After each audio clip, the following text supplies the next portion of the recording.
Bienvenidos al programa Preguntas y Respuestas. Comenzamos por la que envía María Sayons. Quería agradecerle tanto por sus mensajes. Lo escucho desde Argentina, de la provincia de Salta. Me devolvió la vida en el Señor.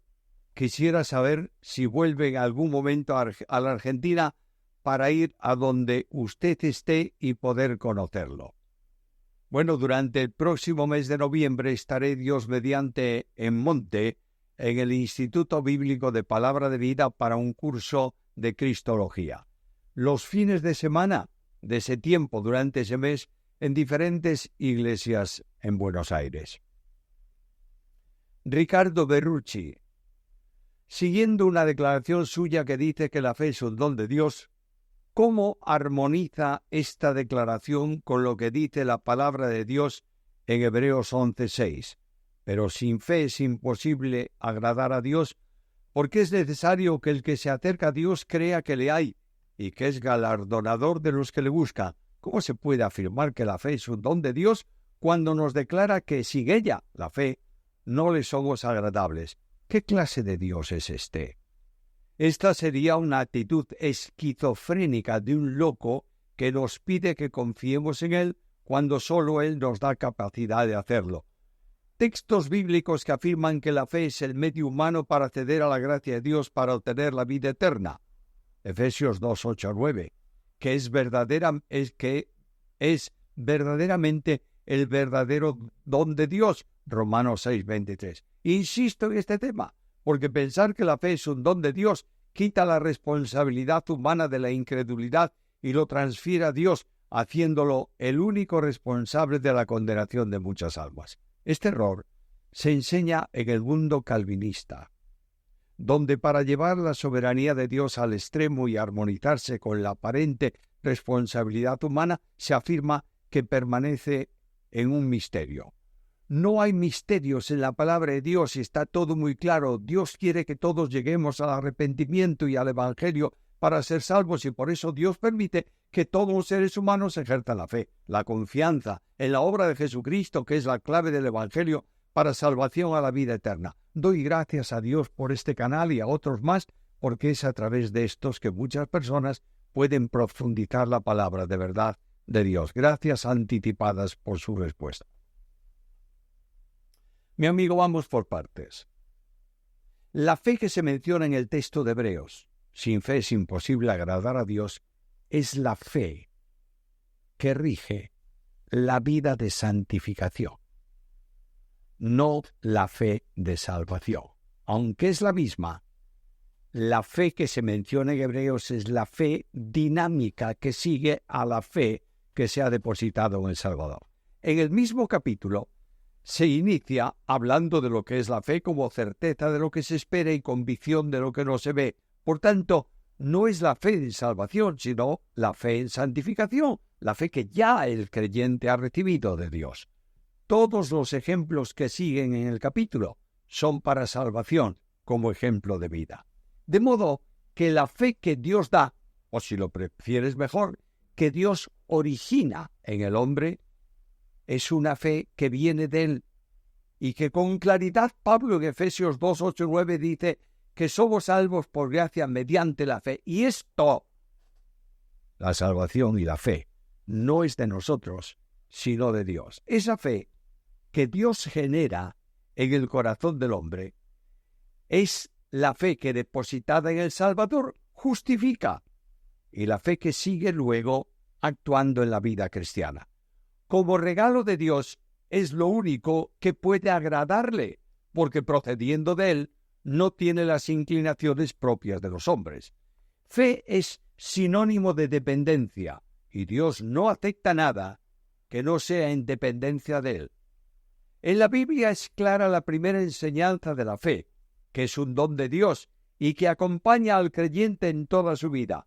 Esa fe que Dios da al principio y se desarrolla en el tiempo de la vida de santificación, produce las obras que Dios estableció para el cristiano, ya que la fe sin obras es muerta en sí misma. Santiago 2:26. Que el hombre natural no quiere nada de Dios. Es una enseñanza del Antiguo y del Nuevo Testamento. No hay quien busque a Dios. No habla de posibilidades, habla de una realidad. Romanos capítulo 3, versículo 11. En segundo lugar, la fe, que es un don de Dios, no quita la responsabilidad humana, porque esa responsabilidad está en el ejercicio de ese don. De manera que Jesús dijo: el que cree en el Hijo tiene vida eterna, pero el que rehúsa creer no verá la vida, sino que la ira de Dios está sobre él. Juan 3:36. De modo que la conclusión es fácil. Todo cuanto es de salvación es de Dios. Salmo 3:8, Jonás 2:9. Todo cuanto es de condenación es del hombre. La fe es un don de Dios. Efesios 2:8-9. Y no puede ser del hombre, porque del corazón del hombre solo sale el mal. Génesis capítulo 6, versículo 5. La responsabilidad de creer o no creer descansa en el hombre, por tanto es plenamente responsable delante de Dios. Olga Marina Peralta. Es paradójico esta enseñanza, que definitivamente es inspirada por Dios. Sin embargo, estudiando un poco la historia de la iglesia subterránea en Rumanía, en los años después de que el ejército ruso liberara a esa nación del nazismo en la Segunda Guerra Mundial, Rusia impuso el comunismo bajo el liderazgo de Stalin. En Rumanía fueron encarcelados pastores, sacerdotes, líderes religiosos que no se unieron al proyecto comunista. Fueron mujeres las que, tras los encarcelamientos, torturas e incluso muertes en las cárceles, asumieron la responsabilidad de pastorear las iglesias que de manera clandestina se las arreglaron para sobrevivir y mantener la fe. ¿Cree usted que el actuar de Dios se limita en cuanto a usar mujeres para sostener la iglesia, usándolas como pastoras si fuera necesario, como en el caso de Rumanía? Son cosas que me inquietan, pues llevo siendo cristiano más de 30 años y la denominación a la que he pertenecido avala el pastorado femenino. Gracias por la paciencia con la que enseña las verdades de la palabra. Dios puede usar lo que quiera y a quien quiera para hacer su obra. En el caso de Rumanía, usó mujeres porque también permitió que muchos creyentes varones, pastores, ancianos, líderes, estuviesen presos. Las mujeres fueron instrumento valiosísimo en la obra cristiana en tiempos de los apóstoles. Como Pablo recuerda de las enemistadas en la iglesia en Filipos, Evodía y Síntique, a quienes el apóstol sitúa al mismo nivel que el resto de sus colaboradores. Filipenses 4:2-3. Quiere decir que ellas participaron con Pablo en la fundación de esa iglesia. El que una mujer sea pastora, ejerciendo el ministerio pastoral de enseñanza, formación, conducción y gobierno de una iglesia, no está en el Nuevo Testamento. Agustín: ¿qué debo pensar de mis hermanos que se van de la iglesia para buscar una donde se sientan más cómodos o mejor? Muchos hermanos de mi iglesia se están yendo a otra por el hecho de que no se sienten bien en la nuestra. Lo primero que tienes que preguntarte es por qué no se sienten bien. A veces la forma de la iglesia, sus actuaciones, no concuerdan con la Biblia y llevan a hermanos espirituales a buscar otra congregación. No puedo extenderme en esta reflexión porque se trata de tu iglesia, pero los líderes de esa iglesia deben indagar las causas de la salida de los hermanos y poner solución al problema. Israel Saaba: si el único requisito para la salvación es creer en Jesucristo, ¿qué pasa con aquellos que jamás escucharon sobre Él? Ya se ha contestado varias veces a esta pregunta. El hombre tiene suficiente revelación para reconocer a Dios y adorarle. Quien no lo hace queda sin excusa en cuanto a condenación. Romanos capítulo 1, versículo 20. Manuel: ¿los espíritus inmundos se pueden materializar en cuerpo humano? ¿Cuándo escribirá un comentario sobre la falsa doctrina en las sectas? No no pueden materializarse. Lo hicieron en una ocasión antes del diluvio, Génesis 6, y estos que lo hicieron están encarcelados en prisiones de oscuridad reservados para el juicio. En cuanto a la segunda pregunta, no tengo en mente escribir ningún libro sobre falsas doctrinas y sobre sectas porque tendría que escribir un libro cada año. Porque cambian, aparecen nuevas, etcétera, etcétera. Para defendernos de las sectas es suficiente con estudiar la Biblia. Esteban Veró, hace ya algunos años, parte de mi familia se ha involucrado en una de estas sectas judaizantes llamada Raíces Hebreas. Aunque yo tengo claro que esto es una desviación del Evangelio, en mis conversaciones con ellos me he dado cuenta de que no siempre puedo responder a sus argumentos por desconocimiento de ciertos temas. Mi pregunta es, ¿podría recordarme uno o dos libros que me ayuden a profundizar en esto y saber cómo responder? Uno solo. La solución está en estudiar la Biblia.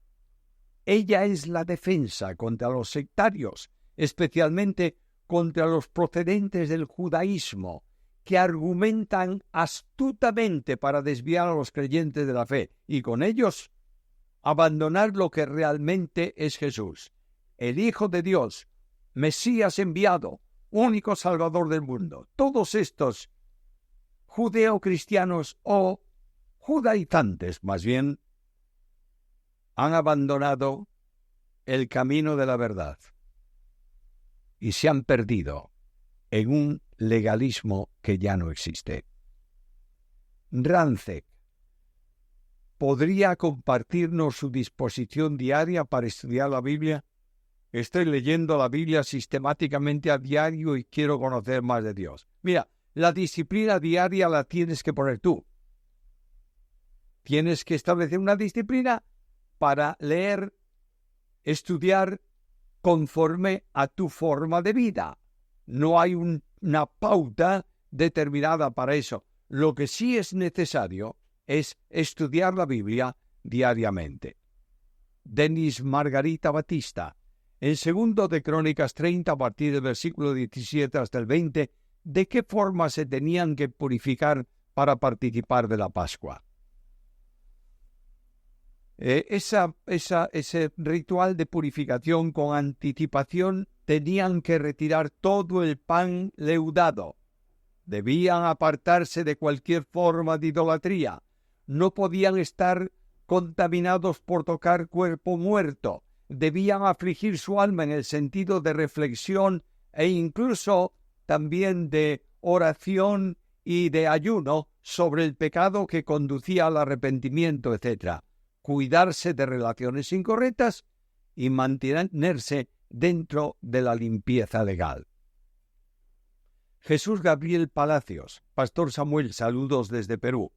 Siempre me hago una pregunta sobre Job. Después de todo lo que pasó cuando Dios lo volvió a bendecir y tuvo hijos, ¿fue con la misma mujer?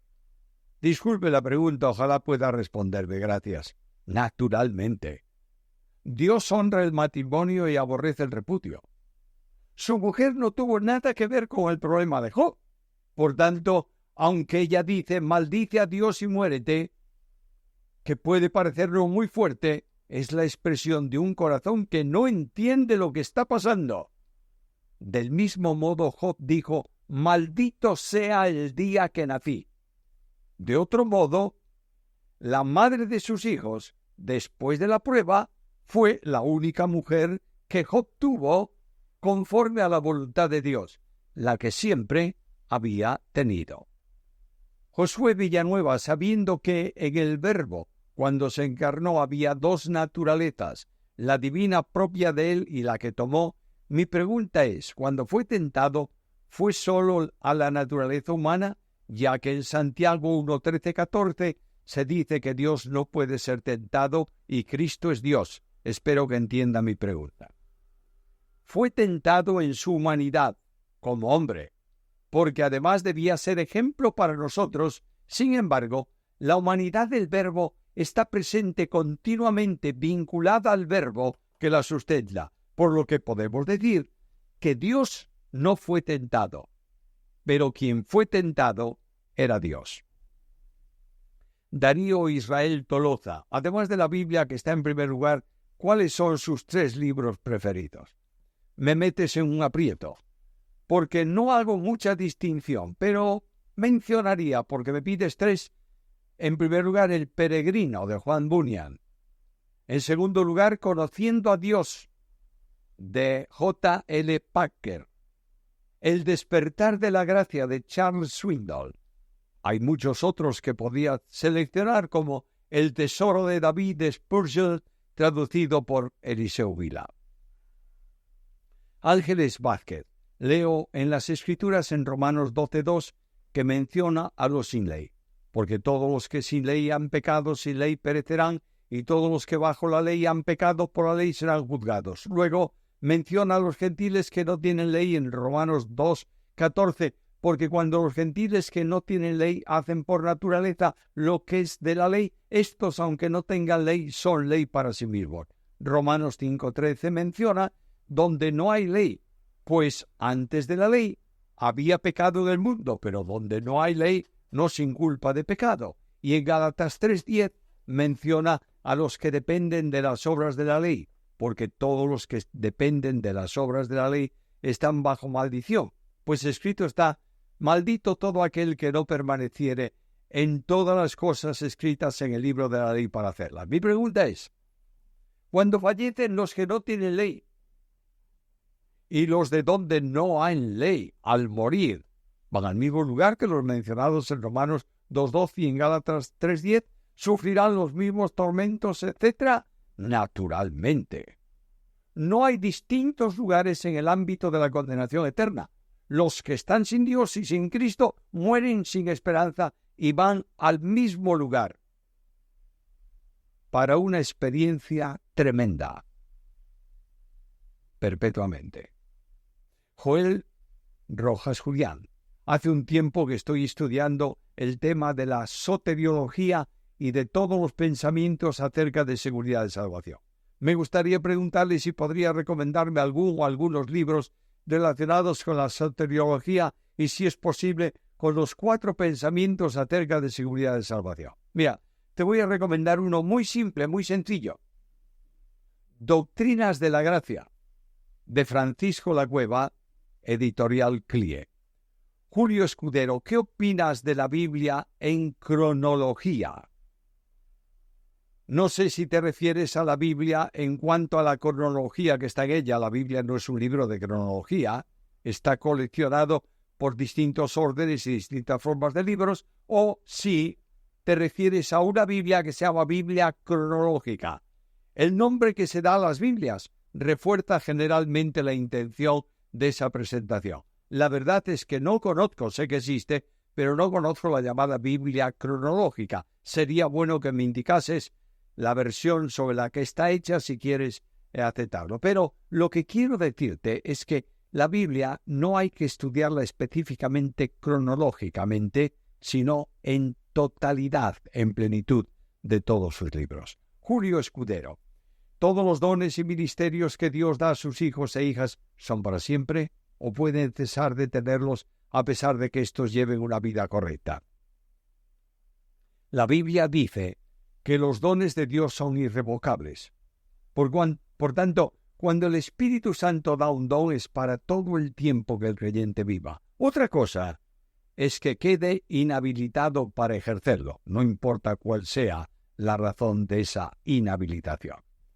Isael Marengo, ¿me podría indicar cuál sería o qué representa el joven que huye desnudo cuando el Señor es apresado en el Monte de los Olivos? Suele hablarse de Juan Marcos, ya que la cena pascual con toda probabilidad se celebró en el aposento alto de la casa de la madre de Juan Marcos, de manera que el tumulto que produjeron los que buscaban a Jesús pudo haber despertado a Juan y, envuelto en una manta, una sábana, mejor dicho, de su cama, siguió a los que procuraban prenderlo hasta el huerto. Pero esto es una posibilidad histórica, pero no hay referencia bíblica que lo demuestre. Zoila Cerón, ¿bíblicamente es legítimo sentir nostalgia o debemos olvidar el pasado y seguir adelante?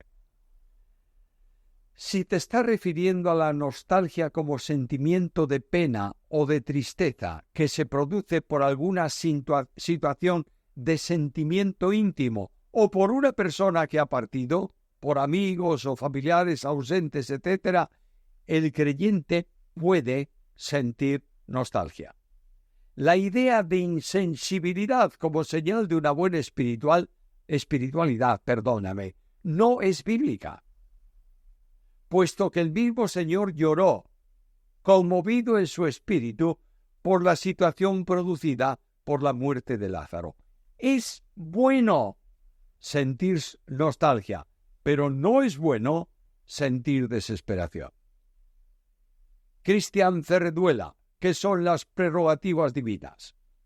Se suele hablar de prerrogativa divina para referirse a las perfecciones divinas, los atributos que sólo Él tiene en medida infinita y que le permite actuar como Dios puede hacerlo solamente. Dios es bueno. ¿Me podría explicar en qué se basa la doctrina y teología del dispensacionalismo, pacto y nuevo pacto? Y si usted está de acuerdo con alguna de ellas y por qué, resúmalo lo más sencillo que pueda para poder entenderle. Mira, dispensacionalismo es una posición teológica sostenida sobre una hermenéutica dispensacional. Hay varias posturas en el dispensacionalismo. Teología del pacto es aquella que considera que la salvación es posible por el pacto de gracia que Dios hizo con Cristo. También hay muchas posiciones en esta teología. Yo no soy ni dispensacionalista ni pactista, porque quiero ser bíblico. Estoy firme en la hermenéutica dispensacional, pero procuro que los sistemas teológicos no me limiten en nada. Rodrigo Peñuela, ¿tiene alguna enseñanza o estudio donde pueda conocer acerca de las doctrinas fundamentales y doctrinas generales? Siendo usted el expositor del estudio, le agradezco si me puede ayudar con la dirección del Espíritu Santo. No tengo nada específicamente escrito sobre este tema. Tengo un libro que se llama Síntesis de nuestra fe, que bosqueja las doctrinas fundamentales. Las doctrinas generales, como he dicho muchas veces, son aquellas partes de las fundamentales que pueden admitir distintas interpretaciones. Agda María Rangel, ¿podría comentar el pasaje de Hebreos 1:14? Muchos ministros cristianos interpretan que se refiere a que los cristianos podemos dar órdenes a los ángeles y ellos obedecen. ¿Cuál es la interpretación? Los ángeles tienen un ministerio específico al servicio de los salvos, pero toda actividad de los ángeles santos está establecida y determinada por Dios y nunca por los salvos. Nadie puede dar órdenes a los santos, porque en ningún lugar de la Biblia se dice tal cosa. Por otro lado, si el creyente no ora como debiera, porque desconoce en momentos cuál es lo que Dios desea, mucho menos en sus limitaciones, podría dar órdenes a los ángeles. Estas enseñanzas proceden generalmente del mundo carismático y son falsedades no bíblicas para exaltar al hombre. No fue Pedro que ordenó al ángel, sino el Señor que envió al ángel para que liberara a Pedro. Así ocurre siempre.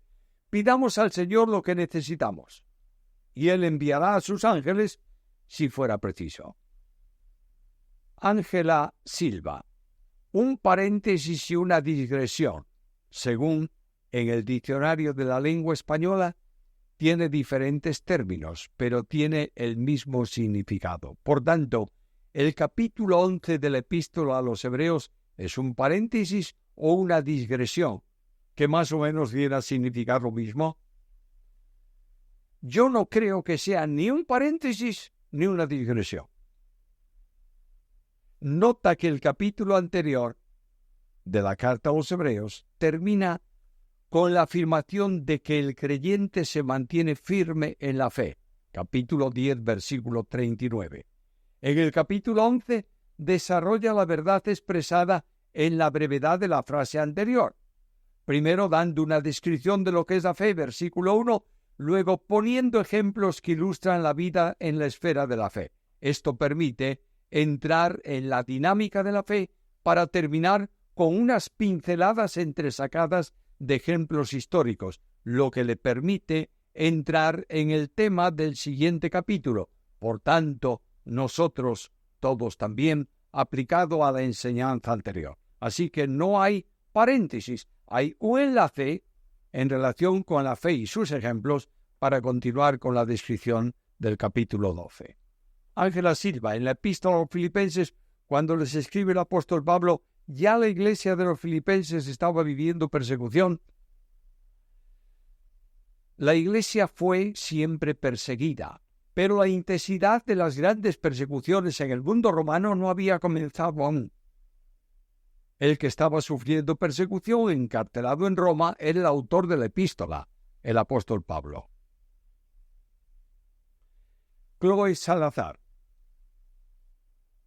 Y es la última pregunta de este programa.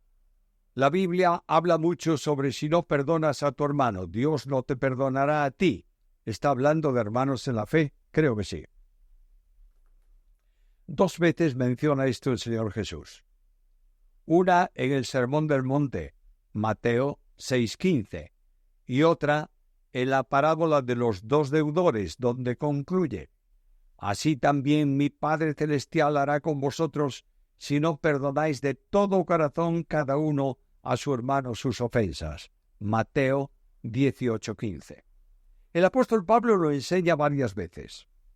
Cito: antes sed benignos unos con otros, misericordiosos, perdonándoos unos a otros, como Dios también os perdonó a vosotros en Cristo. Efesios 4:32. O también, soportándoos unos a otros y perdonándoos unos a otros, si alguno tuviere queja contra otro, de la manera que Cristo os perdonó, así también hacedlo vosotros. Colosenses 3:13. Jesús enseña que el perdón debe ser generoso, desde el corazón de cada uno, no solo con palabras, sino con realidades personales. Esa condición es parte de la oración modelo de Cristo. Perdónanos nuestras deudas como nosotros perdonamos a nuestros deudores. Mateo 6:12. Cada uno de nosotros, cuando no cumple lo que Dios establece, consciente y voluntariamente, interrumpe su comunión con Dios, de manera que cuando un marido no ama a su mujer, sus oraciones están impedidas. Primera carta de Pedro, capítulo 3, versículo 7. Igualmente, cuando no perdonamos, no podemos pedir a Dios gracia para nosotros, cuando nosotros no la tenemos con nosotros, de modo que la oración se convierte en ese caso en hipocresía. La razón que tenemos para perdonar a otros es el perdón que Dios nos concedió en su gracia, de modo que la gratitud de haber sido perdonados nos conduce también a perdonar a otros. La disposición de perdonar cualquier ofensa es la evidencia natural del nuevo nacimiento. Muchas gracias por vuestra atención. Seguid enviando preguntas. Es un privilegio para nosotros responderlas y es también un elemento, creemos, de bendición y de enseñanza para todos los que estáis en el programa. Pero hay otros programas en nuestro canal. Está el aliento, el martes. Está el estudio bíblico, el viernes. Y está también la reflexión dominical, el domingo. Comunícalo a tus amigos. Dios añada su bendición sobre cada uno de vosotros.